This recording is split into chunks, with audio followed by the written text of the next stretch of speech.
Nice bit of trouser. Ooh, what an intro. Love it.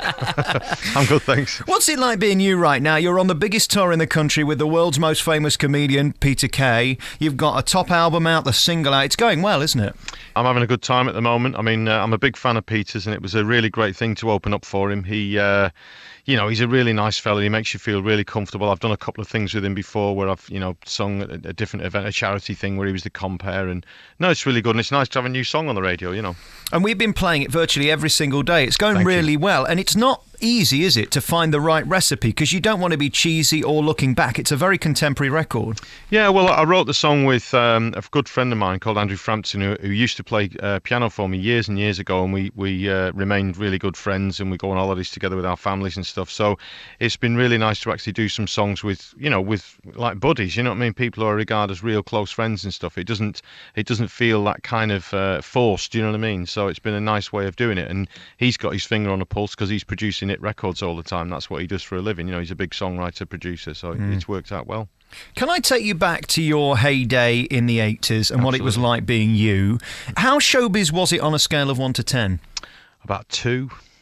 Really? Yeah, I wasn't really. I mean, I didn't really. I went to certain parties and certain things because it was part of the job, really. But most of the time, I wasn't really bothered. I mean, I know it probably sounds really boring, but I did an awful lot of travelling. I went to some great places, and did a lot of cool things, I guess. But after doing it for a while, and you become a bit of a pig on a skewer, and you get invited to a lot of these things so that they can get you to be introduced to whoever and do this and you just want to go out with your mates. A lot of the time, I used to go out for dinners with like the guys who ran the record companies, the managing directors of the companies who were all 20 years older than me. I wanted to go out with the girls on reception. Do you know what I mean? I wanted to go and have a bit of fun, So, I don't know, after a while, you just end up going and having tea and toast and going to bed, do you know what I mean? Because it's, I know that sounds really boring, but it's true. Because I'd rather go out with my friends and do stuff than, you know what I mean, be in Belgium going out with the head of the record company to somewhere he wants to go to, do you know what I mean? So, I don't know, really, it was just, Is music a bit like being a grandparent where it's more fun the second time around? You can kind of keep it in perspective and you know what's going to happen and you get the deal. The first time around, of course, it's all new and you can get wrapped up in it. Yeah, I mean, I definitely think I had a great time, to be honest, back in the 80s and stuff. And, I don't regret any minute of it at all. But I think that because I did kind of pack it all in and I wasn't really ever going to do it again, I got tempted out of retirement to sing my old 80s hits a few years ago, and I always said no to it for years because I just didn't fancy it. But, I've got an 18-year-old daughter now, and I've been there for her, and I'll still be there for the rest of her life. But, I mean, I kind of feel at the moment that it's nice to be doing other things, and she's really busy doing what she's doing, getting on with her life. And so I think second time around, I kind of appreciate it more this time. I think I was in such a whirlwind the first time that when people said, Never Gonna Give You Up is our tune, or, we had When I Fall in Love, your version as our wedding song, I kind of said, oh, thanks, that's nice, but I never really got it. And now that I've had a life of my own, I kind of appreciate it a bit more, you know what I mean? So it's nice to sing those songs again. But then again, I haven't been doing it for 10 or 15 years, so maybe if I'd been doing it every weekend, I'd be bored to tears, but I get a thrill out of it now, so... Does it ever become normal when you switch the radio on and you hear your biggest hit back in the 80s, or indeed your new single, Lights Out? Well, funnily enough, I heard Lights Out this morning on Radio 2, and that is a Which tingle. station? It was on Radio 2, BBC Radio 2. I've never heard of them. Are they any good? Yeah, they play some, all kinds of stuff. I'm surprised they're still going since I've been on the air, to be honest. Yeah, well, there you go. And I've got to be honest, it's nice, it's a tingle. There's no doubt about it. It's a funny thing, because obviously, I do hear my old stuff occasionally on the radio and stuff, and that's nice. Don't get me wrong; it's nice to be remembered.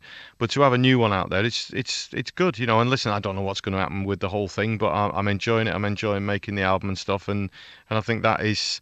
That's half the battle, isn't it? You've just got to get up in the morning and do something that you enjoy doing. If you've done that, then you've won in life, you know what I mean? I know this summer you're going to be doing those Here and Now tours again, which is you and a load of other people. But when you're stood on stage at these massive arenas like MEN with Peter and it's all about you, very few people get the chance to entertain that number of people by themselves. I find herbal tea works. Rock and roll. Yeah. No.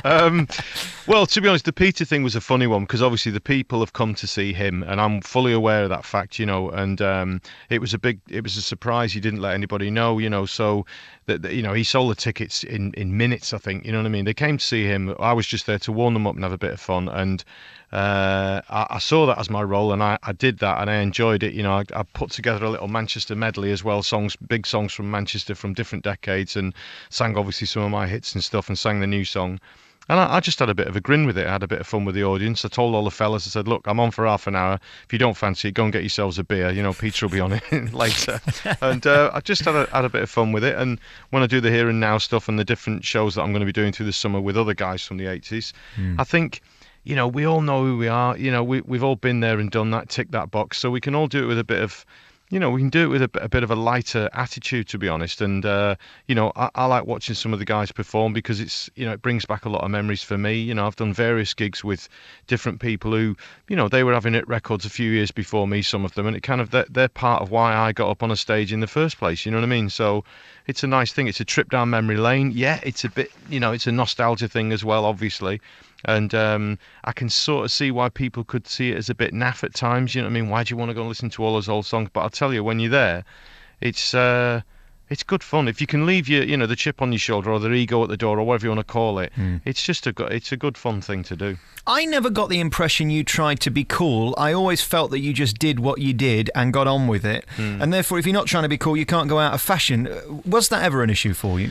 Yeah, I mean, I think cool is a really hard. Some people either just are cool and some aren't, and I don't really put myself in a cool category necessarily. But I think, to be honest, the success that I had was built more around the fact that people liked the tunes and they liked my voice, and the people who did like those two things bought the records for that. I know obviously some of the ladies out there might have had a picture of me on the wall occasionally, but I think it was more about the songs, to be honest. I really do, because let's face it, I looked about 11 years old. You know what I mean? Red hair and freckles. I mean, come on, it's hardly the Nick Cayman sort of vibe. It's funny you should mention that. That Dave Spikey always calls me Rick whenever he comes into the studio. Hey. Apparently you and I look alike. I don't know who should be more offended.